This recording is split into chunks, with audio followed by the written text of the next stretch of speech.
নিখিল বড়ো ছাত্ৰ সন্থাৰ 55তম অধিৱেশনত আমি আজি সকলোৱে যোগদান কৰিলোঁ আৰু নিখিল বড়ো ছাত্ৰ সন্থাৰ যি ভূমিকা অসমৰ ৰাজনৈতিক সামাজিক অৰ্থনৈতিক সাংস্কৃতিক উত্তৰণৰ ক্ষেত্ৰত আৰু বড়ো জাতিৰ উত্তৰণৰ ক্ষেত্ৰত তাক সকলোৱে ভূয়সী প্ৰশংসা কৰে আৰু আজিও মোৰ বক্তব্যত মই নিখিল বড়ো ছাত্ৰ সন্থাৰ শক্তিশালী ভূমিকাক প্ৰশংসা কৰিলোঁ। বিটিআৰ চুক্তিক বিটিআৰ সম্প্ৰসাৰণক লৈ শোণিতপুৰ জিলাত বিশেষকৈ প্ৰতিবাদ হৈছে। প্ৰতিবাদ হ'বলগীয়াটো একো নাই। মই ভাবোঁ যে সিদ্ধান্ত লোৱাৰ আগতে আমি সকলো পক্ষৰ লগত আলোচনা কৰি লৈছোঁ আৰু ই অকল আপচুৱে নিজেই কৈছে যে আমাক অকল বড়ো ভিলেজখিনি দিয়ক, নন বড়ো ভিলেজ দিব নালাগে। গতিকে বড়ো ভিলেজ বিটিআৰৰ অধীনত অহাত তাততো কাৰো একো বাধা থাকিব নোৱাৰে, কাৰণ অসমত আমি শিক্ষাৰ মাধ্যমো অসমীয়া কৰোঁ, পঢ়া শুনাত অসুবিধা হয়। গতিকে বড়ো গাঁওখিনি বিটিআৰত গ'লে তাততো আমিতো আপত্তি কৰিবলগীয়া একো নাই আৰু মই ভাবোঁ যে সকলো বিধায়কৰ লগতে আমাৰ কথা বতৰা হৈছে।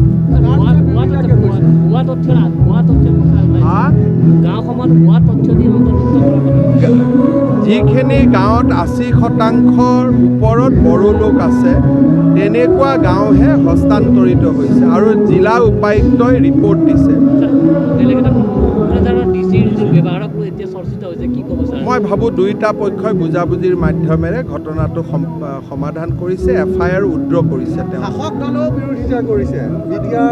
আপুনি এই কথাটো কিয় বাৰে বাৰে কৈ আছে? মুখ্যমন্ত্ৰী হিচাপে মই কৈছোঁ যে মই সকলো বিধায়কৰ লগত আলোচনা কৰিছোঁ, বিষয়টো ইমানতে ফুল ষ্টপ। ইয়াতকৈ আগুৱাই গ'লে আমাৰ আকৌ অসমখন জনজাতি অজনজাতি লোকৰ পৰ্যায়লৈকে আহি যাব। সাংবাদিক হিচাপে আপোনালোকৰ দায়িত্ব যাতে ৰাজ্যখনত শান্তি সম্প্ৰীতিৰ পৰিৱেশ এটা বিৰাজ কৰে। বিটিআৰৰ ভূমি অধিকাৰৰ ক্ষেত্ৰত সকলোৱে জাতি জনগোষ্ঠী এক এতিয়ালৈকে হোৱা নাই। প্ৰমোদ বড়ো ডাঙৰীয়াই মোক প্ৰতিশ্ৰুতি দিছে যে বিটিআৰত সকলো জাতি জনগোষ্ঠীয়ে ভূমিৰ অধিকাৰ পাব। ইতিমধ্যে ওদালগুৰিত ময়ো বড়ো জাতিক বাদ দি বাকী সকলোকো ভূমি পট্টা বিতৰণ কৰিছোঁ। এতিয়া যিটো মিছন বসুন্ধৰাৰ দৰে আন এটা বৈষম্যতি চলি আছে, তাত অনাবড়ো লোকসকলৰ উত্তৰাধিকাৰী মাটিৰ এতিয়া তেওঁলোকে অনুমোদন দি আছে। একচনীয়া মাটিখিনি আচলতে এটা বস্তু আপুনি চাব লাগিব যে বিটিআৰত একচনীয়া মাটি মেদি কৰোঁতে যাতে সন্দেহযুক্ত লোকে মাটি নাপায়, সেইকাৰণে আমি যথেষ্ট চেষ্টা কৰি আছোঁ যাতে এটা উপযুক্ত নীতিৰ অধীনত এবাৰ মেদি পট্টাখিনি হস্তান্তৰিত হৈ যোৱাৰ পিছত একচনীয়া মাটিখিনিও আমি মেদি কৰিম। অসমত আৰম্ভ হৈছেহে মাত্ৰ, গতিকে বিটিআৰেতো অলপ অসমতকৈতো 1-1.5 বছৰ পিছত থাকিব, কাৰণ অসমৰ যিমান প্ৰশাসনিক ব্যৱস্থা আছে বিটিআৰতো ইমান প্ৰশাসনিক ব্যৱস্থা নাই। কিন্তু মই এটা কথা এইটো স্পষ্ট হ'ব বিচাৰিছোঁ যে বিটিআৰ প্ৰশাসন ঠিকে কৰি আছে, কিন্তু যিসকল বিষয়া আছে এই বিষয়াবিলাকে কিন্তু মানুহক মটিফাই কৰি আছে, এইটো নহ'ব এই কথাখিনি। মই ভাবোঁ যে যিসকল বিটিআৰৰ বিষয়াই বিটিআৰৰ নিৰ্দেশৰ বিপক্ষে যাব তাৰ ওপৰত বিটিআৰৰ প্ৰধানে কঠোৰ ব্যৱস্থা ল'ব। 3টা কথাত স্পষ্ট যে বিটিআৰত বাস কৰি থকা অসমীয়া খিলঞ্জীয়া বা আমাৰ গোৰ্খা এই গোটেই যিসকল প্ৰটেক্টেড ক্লাছ আছে বা আমাৰ অসমীয়া ভাষী লোক আছে বা ভাৰতীয় লোকসকল আছে তেওঁলোকে ভূমিৰ অধিকাৰ পাবই।